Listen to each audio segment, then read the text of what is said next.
Ladies and gentlemen, welcome to part 7 of 32, breaking down every single team in the NFL today. It's the Cincinnati Bengals. How many games will Cincinnati win? Will they get past to the foils that have cost them so much? We're going to break down everything that happened last year for the Bengals, everything they've done in the offseason, the rookies that they are bringing in, and then breaking down the schedule game by game to see if they can finally make their way back to the playoffs, maybe even win a division. As you can see, the PTI rundown of what we're going through, the Cincinnati Bengals in this show is to the right of me, maybe to the left of me on your screen. But the big question at the end is, how many games will the Cincinnati Bengals win? Vegas has their number set right now at 10.5, meaning they're projected to win 10.5 games. And we're going to predict by the end of this video, will they win more or less than that number? Will they get back to the Super Bowl team that they once were? 11-6 is not that hard to achieve, especially when you're playing the schedule that the Cincinnati Bengals have. Third easiest strength of schedule this season. But there are some foils, there are some hurdles that they're going to have to get past. And it's not just how the team is built, there's some schedule kerfuffles as well. And we're going to break down all of that. Excited to get into Cincinnati. Again, this is part 7 of 32. My name is Tony Squares. Welcome to this channel. All past shows are either on Facebook or on YouTube, and you can see everything, all of my thoughts for the first 6 teams in alphabetical order. Tomorrow, we're going to be handling a few of them. We're going to probably go through Cleveland, the final team in the season, and then all 3 D teams to bring us into my Green Bay Packers over the weekend, because we only have a few days left, folks. Darren Waller just signed with the Carolina Panthers, a team I covered yesterday, one day too early, apparently. There are preseason games tomorrow, man. Jordan Love's going to be throwing a football tomorrow. I'm excited to see how it all plays out. Hopefully no one gets injured, but we got to break these teams down faster than we think, because week 1 is rapidly approaching. So let us waste no more time and start off with the 3 big picture items about the Cincinnati Bengals: the good, the bad, and the ugly. This is where we talk about 3 things. One, I really, really enjoy with this team, and I think it'll help them out. One, I'm a little bit hesitant towards, and then one at the very end, the ugly part that I despise. And the first one that's good is similar to a problem that we brought up with both Carolina and Chicago. And it's the world of probability, because when some things happen during an NFL season, sometimes you get a stretch of good luck, sometimes you get a stretch of bad luck, but normally things even themselves out. And Cincinnati has a lot of probability factors heading in their favor. The first one being that schedule. Like I said, 3rd easiest strength of schedule in the entire NFL. That's going to help them out quite a bit. But last year, they were 3-5 in 1-score games. That should come back to normal. They were also -3 in turnover margin, which, if Joe Burrow is playing the entire season, should come back to normal, and you should be able to get some more turnovers, change the field a little bit more. That will lead to more wins. My favorite one, though, for this terrible, terrible team that was last year, they were -7 in return touchdown margin, meaning they gave up 7 more return touchdowns than they scored. That's kick returns, punt returns, pick sixes. Joe Burrow himself had 3 pick sixes. That is a huge number that will never go as negative or as positive in 2026. And you can't get worse than -7. That's 49 points that the Bengals just gave the other team. That should not happen again this season. So that should perk things up. But my favorite one, including the 3rd easiest strength of schedule, Warren Sharp has his efficiency rankings. And Joe Burrow, Jamar Chase, T. Higgins, Chase Brown, this great high-scoring offense will face the 31st defensive efficiency schedule, meaning the 2nd easiest schedule in the NFL of defenses. That's what Cincinnati is set to face. So I'm excited to see how Cincinnati can handle that, and will they be able to put a bunch of points on the board, because this defense needs them to in order to be successful. But now that takes us to the bad. And that man's picture is anything but bad. That bad is the general bad of the Cincinnati Bengals the past few seasons, and it has been the defense, because it has been moribund. It has been absolutely disgustingly terrible. And so I'm excited to see, can that change with what Cincinnati did this offseason, because they finally spent money not on the offense, which is the most expensive offense in the NFL, but they brought in, via draft capital and free agency money, some big heavy hitters to try and fix this defense. Three names I want to bring up before we get to the big guy in the middle, but Bowe Mafe, Brian Cook, and John Allen. Nothing jumping off of the page for you, but three of those guys are high-priced veterans that know how to play football and come from winning organizations. John Allen, not so much a winning organization, but definitely a name that needs to be recognized on Cincinnati. And yes, Trey Hendrickson is out that door, but they took $45 million annually per year to give to those three starters. And I do think that's going to help out this team a hell of a lot. And then you add on the trading the 10th overall pick for one of the best defensive tackles in the entire NFL. A hefty price to pay for a guy that's going to turn 30 next season, and then another hefty price to pay to add on to his already very high contract, a full year, $28 million extension. $28 million for a defensive tackle is a lot of money. Now, granted, there's only $10 million of that guaranteed, and if it doesn't work out, since he does have a backdoor exit on that plan, but regardless, a $28 million one-year contract for a defensive tackle is extremely expensive, and a 10th overall pick for that guy also extremely expensive.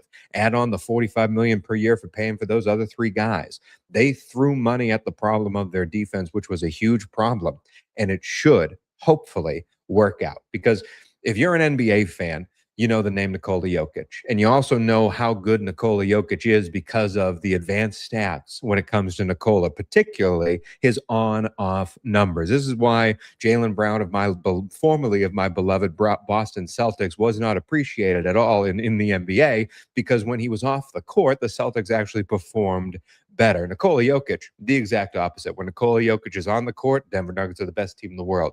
When he's off the court, they are a subpar team. Same can be said for Dexter Lawrence. He is the Nikola Jokic of a defense. The last 3 years, this is all from Warren Sharp, the last 3 years in New York, when Dexter Lawrence was on the field, they were pretty palatable defense. The exact numbers, they were 13th yards per attempt when the team's passing against them, 15th in pressure rate, top 10 in EPA, and 8th in sack rate. That's the New York Giants.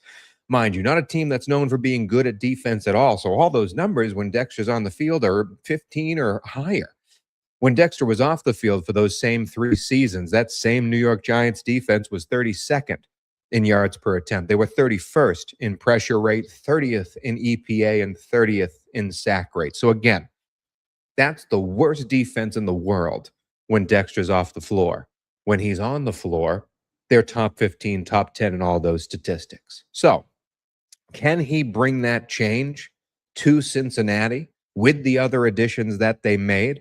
I'm talking about Dexter Lawrence for 5 minutes here because I truly believe it was the most important offseason move by any team in the entire NFL. I think Dexter Lawrence, if he can play a full season and stay healthy, this whole team is a big if they can stay healthy. But if Dexter Lawrence in particular is on the field, this horrible Cincinnati defense will actually be something that offenses need to contend with. He is that important. And so I'm excited to see how it all works out, because the ugly is the defense. They brought in Al Golden to be DC. They wanted to change things up. Didn't work out. In fact, it was so bad, it was historically bad. For 8 straight games last year, the Cincinnati Bengals gave up 27 points and 350 yards. That has never been done for 8 straight games in NFL history. That's how piss poor this Cincinnati defense was. Granted, with not a great roster, there were a lot of people injured, but it was still his scheme that led up 30. That was 31st in yards allowed per drive, 30th in efficiency, 31st in explosive pass plays given up. All of these numbers are in the 29s or the 30, 29th in EPA.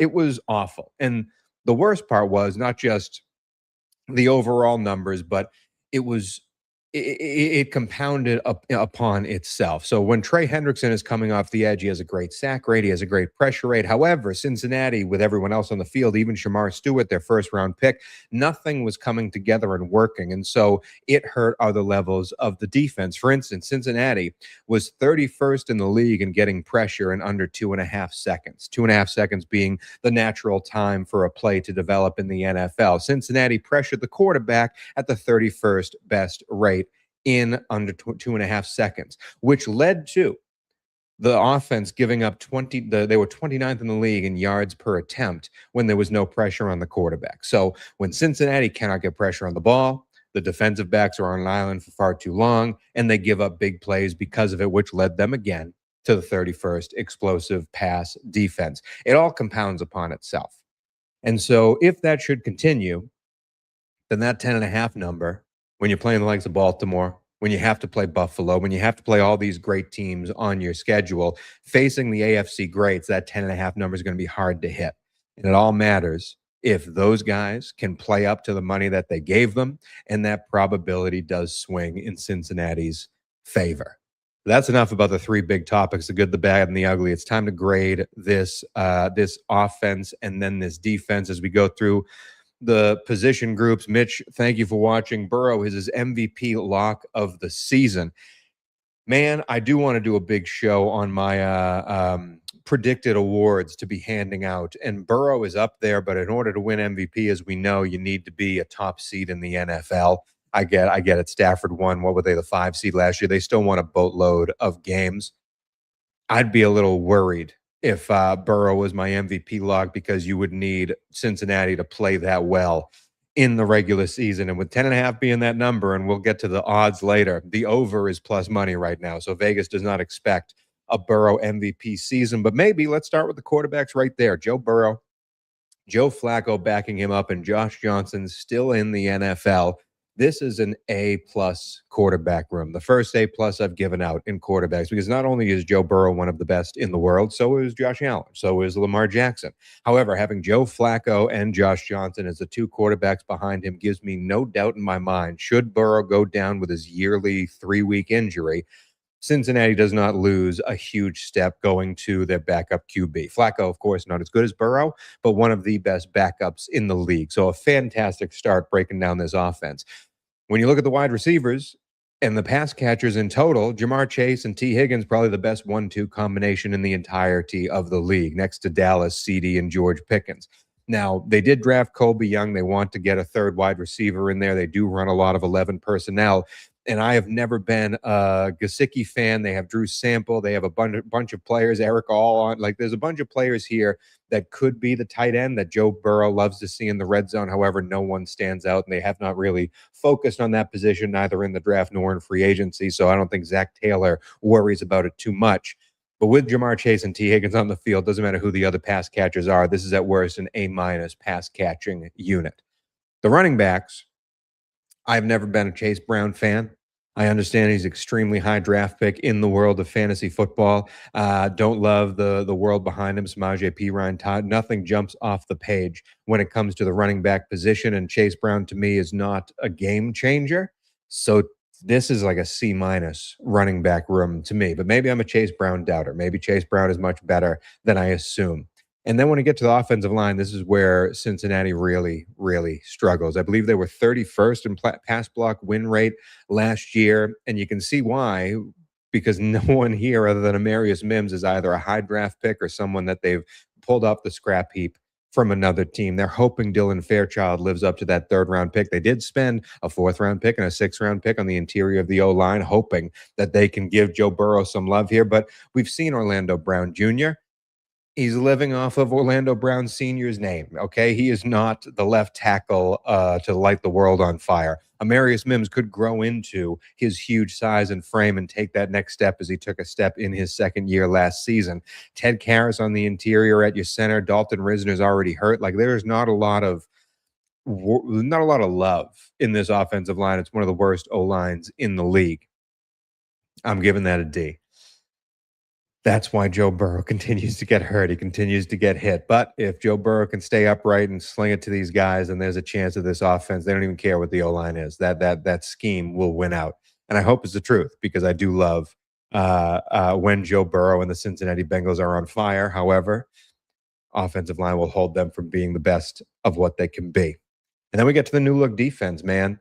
Like, just look at how much yellow is in that starting column right there. Those are free agents that this team brought in to be immediate impact players and starters. Shamar Stewart, the 1st-round draft pick from last year. They also got Cassius Howell this year with their 1st overall pick. So they're really throwing money and draft capital at the D-line. I love Boe Mafe coming off the edge. I'm excited to see what Dexter Lawrence can do to this whole thing.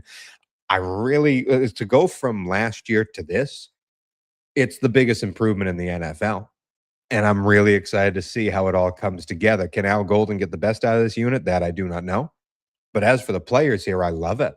I do love it, and I'm not even a John Allen guy. I love everything in front of me. If Shamar Stewart can stay healthy, adding everything off the edge, and TJ Slayton, I remember him in Green Bay. That man is one hell of a nose tackle. Like this has depth. This has star players. This has guys that can get to the quarterback. I really like it. I'm giving it a B plus with the hopes it can grow if these draft picks pan out for this Bengals team. When you get off ball and you look at the linebackers, Oren Burks is going to get run here, even though he's in the second level here, and that's an automatic D minus, maybe even an F when it comes to the linebacking room. But the hope is with the D line causing as much havoc, it won't stand out. And then the defensive back core, there is a lot to be desired here. They did draft Takara Davis. They have Dax Hill, hopefully taking that next step as well. And then bringing in Brian Cook is huge. Kyle Duggar's another guy that they brought in to be a flip-in third safety. It's not my favorite defensive back core, but the defensive line could make them even better. I'm going to give them probably a D plus. When you look at the roster from start to finish, there is nothing that jumps out other than the big names. The depth is what causes Cincinnati to fall behind because those injuries do surmount. And I'm hoping that they've done enough to be as successful as they want to be because I don't know if this team has been built intelligently. However, we shall see. Now, I do want to preface this next section of the video because this is where I go through my favorite fantasy target of the Cincinnati Bengals. And I despise some of those Twitter follows that you have that say, these are the 5 running backs that you need to draft. And then the first one they list is like the most obvious name in the world. But when I was sitting there with Cincinnati, I was looking at Joe Burrow, where he was being drafted. And listen, I'd rather have the Jaden Danielses, the Drake Mays, the Caleb Williamses of the world, even though Burrow's excellent. When you look at T. Higgins, I'd rather have the secondary wide receivers or even a Lad McConkey than a T. Higgins. Chase Brown, I just told you I'm not the biggest Chase Brown guy, and there's no one else on this team, Mike Gesicki, that you're going to look to add. And so the fantasy target I'm going to tell you to draft, it's Jamar Chase. Listen, if you have the 3rd overall pick, Gibbs and Bijan, no matter what format of fantasy you're playing, needs to be the draft pick in 1 and 2 in the 1 and 2 slot. And you can pick your poison between the two of them. If you have the 3rd pick, I'm not looking at Puka, not looking at Amon-Ra, not looking at bringing up CMC or Jonathan Taylor or JSN. I'm looking at Jamar Chase. I think he is, without a doubt, the best wide receiver walking planet Earth. And I think as long as Joe Burrow is healthy, Jamar Chase is going to put up unbelievable wide receiver 1 numbers. And so I would never fear. There is fear with Puka Nacua and the constant injuries he picks up, the stuff he has going on off the field. There's fear that Sam Darnold in Seattle take a step back, that Christian McCaffrey gets eaten by the electrical substation. There is no fear in my heart of Jamar Chase. So I've given you sleepers. I've given you mid-tier guys during these fantasy targets, and this one's just going with the bona fide stud off the top. If you have that 3rd pick, hammer Jamar Chase and don't think anything else of it. But let's break down the schedule. This is my favorite part of going through every single team, going through every single season. It is breaking down the schedules week 1 through week 18. As you can see, we have it all written out here. And there are some things I want to bring a focus to real fast. The greens obviously mean Cincinnati is coming in with a rest advantage. You can see that in week 7 when they head to Baltimore. They're coming off of the bye week, fresh as daisies. Week 7, 7 days extra rest against Baltimore. Baltimore is also playing Cincinnati and Buffalo back-to-back, week 7 and 8, both teams, both of their opponents coming off of bye weeks. And then when you look at the red, you can see starting in week 10 to week 14, there is a lot of red on this schedule. That is Cincinnati running into the toughest part of their schedule. Because if you look at week 9, they're at Atlanta. They're playing an international game. I believe that one's in London. And then week 10 and week 11. Week 10, there's no bye after the international game. So Cincinnati has to take that cross-country flight back, and immediately they're playing on Sunday Night Football against a division rival, the hard-hitting Pittsburgh Steelers. Pittsburgh coming off of their bye. This is a terrible rest disadvantage for the Cincinnati Bengals. The NBA and the MLB both have schedule losses when they have their 82 game or 160 odd game schedules, just stuff where the schedule bites you and there's no chance you're going to win this game no matter how good your night is. Week 10 for Cincinnati, coming back from an international game and Pittsburgh coming off of their bye, this is a schedule loss. And then they follow it up with a short week road game going to Washington afterwards on Monday night. After playing on Sunday night, they have to wake up the next day, get ready for an at Monday night game against Washington, who's coming off of their own mini bye.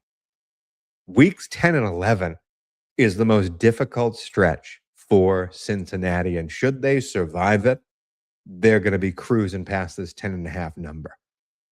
And the problem is, I don't know if they're going to survive it. So, as you can see, there's already some W's and some L's on this part of the schedule. That's because we've broken down some of these teams in previous videos. And again, we may change some things. I'm already looking at that week 7. We may change some things. And if that's the case, I will go back and change it on the other videos as well, because we're pretty even on how many overs and unders that we've given out. Cincinnati, 10.5. If we go over that number, you can see at the bottom, if they're an 11-win team, that's plus 115 if you want to take that number. People are throwing their money behind the under 10.5, already at minus 140. This could even scoot down to 9.5 before the season kicks off. And yet they're plus 184 to win the division. I believe they're the second favorite to win that division, and they're minus 200 to make the playoffs. So even with the juice on the under, they believe a 10-win team no matter what for Cincinnati, and this is a minus 200 playoff team. I believe they have the 5th best odds to win the entire AFC at almost 10-1, just over 10-1. They're tied with the Denver Broncos. So people believe Cincinnati is a top 5 team in the AFC. However, they cannot get past this schedule to 11 wins. Let's see if we can. Starting off the Tampa Bay Buccaneers, there is no one in the NFL that dislikes what Tampa Bay is doing more than me. Oh, I'm so sorry. That was supposed to be, there was no one in the NFL that dislikes what Tampa Bay is doing more than me. I think Cincinnati comes away with that victory at home. I'm really suspect about the Tampa Bay Buccaneers and everything that's going on there, especially if Vita Vea is not on this team at that point in the season. However, next 2 games at Houston, at Pittsburgh, very tough week 2 and 3 turnaround. 2 teams, 2 home crowds that are going to be great. 2 defenses are going to be rock solid. And Pittsburgh, I did want to look this up because I've done this for past quarterbacks that have played for a few seasons on their team. Joey Burrow actually has a winning record against Pittsburgh. He's 4-3. However, Zach Taylor is 6-8. against Pittsburgh. In fact, Zach Taylor, I have no idea why he's still the head coach of this team. Zach Taylor is 6-8 against the Pittsburgh Steelers. He is 6-8 against the Cleveland Browns, and he is 4-10 against the Baltimore Ravens. Which, if you add that all together, Zach Taylor in his tenure as a Cincinnati Bengals head coach is 16-26 against his division. That's disgusting. That's disgusting. That's disgusting. However, while I believe Houston's defense will win out that game in week 2, a very, very fun game to watch, I think Cincinnati is better than the Pittsburgh Steelers, so they come away with a victory there. I also think they're better than the Jacksonville Jaguars and the Miami Dolphins. Yeah, we're starting out 4-1. I really like this. I really like this start. We're starting out 4-1. You know what? If I am to change that loss to Baltimore, which I am want to do just because of how the schedule is working out, I still think they win this game against Tennessee. And we're looking at, no, I don't want to convert anything to drop downs. Thank you, Google. I'm still looking at a team that has 6 wins, 6-2 heading into week 10, maybe even 7-1 heading into week 10. I got them cruising at the start of this schedule, man. And if you like this over, I would take it immediately. If you like this under, I would wait a bit, because this early part of this schedule is huge for Cincinnati, and they need to hit the ground running here, because as we talked about earlier, this next stretch, where international game, they get the victory at Atlanta, they're flying back. They got to play Pittsburgh, who's coming off of a bye, then they got to go to Washington, 2 primetime games in a row, each of them rest disadvantages for Cincinnati. I'm doubling down, man. I'm doubling down back-to-back losses at that point in the season. And that is really, really tough. That is really, really tough. Yeah, I'm staying with it. Yeah, that's 4 losses. So what are we at? 1, 2, 3, 4, 5, 6-4 heading into week 12. New Orleans. I really like New Orleans this season. I don't like them enough to beat I'm so sorry. I've done that again with Tampa Bay and now New Orleans. I don't like them enough to beat Cincinnati, and Cleveland stinks, dude. Cleveland stinks. We'll cover them tomorrow, but that's a win. Kansas City in Kansas City. Oh, no, I guess this is in Cincinnati in week 14. Kansas City gets the best of them because of that rest advantage coming off of the mini bye. But we're getting close here because I already have them beating Carolina from yesterday's videos. So that is 1, 2, 3, 4, 5, 6, 7, 8, 9 wins with Carolina. They need 2 more down the stretch. I have them losing Baltimore to get to 11. I think I'm doing it. Yeah, I don't like Indianapolis, even though everyone should be healthy at this point. And then Cleveland at the end. I think Cincinnati will need this game because they're going to be searching and hoping for playoffs, maybe even the division run. I have Baltimore, I believe, winning 12 games, so they'll be right behind them at 11-6. Your Cincinnati Bengals are coming in at 11-6. I am taking that over. I am taking it early. And I think this is that week 10 through 12 stretch coming back home could crater this entire unit. However, should they stay healthy, should Joe Burrow stay upright, and should Sexy Dexy bring what he did to the New York Giants to the Cincinnati Bengals, I think without a doubt, this team can win 11 games. I'm amazed that 10.5 number is juiced to the under, because I think Cincinnati can be a playoff team for sure. And 11-6, and you're going to need to hit that number in order to be the playoffs. But that is it for the Cincinnati Bengals. Instead, now we are going to be breaking down the Cleveland Browns coming in tomorrow, and then the Dallas Cowboys, Detroit Lions, and Denver Broncos, hoping to hit all those before the weekend hits us. As we are running out of time, folks, we're hitting preseason week 1 as soon as tomorrow, and that is it for the Cincinnati Bengals. You can put it in the books. And I shall see you guys tomorrow if I can figure out how to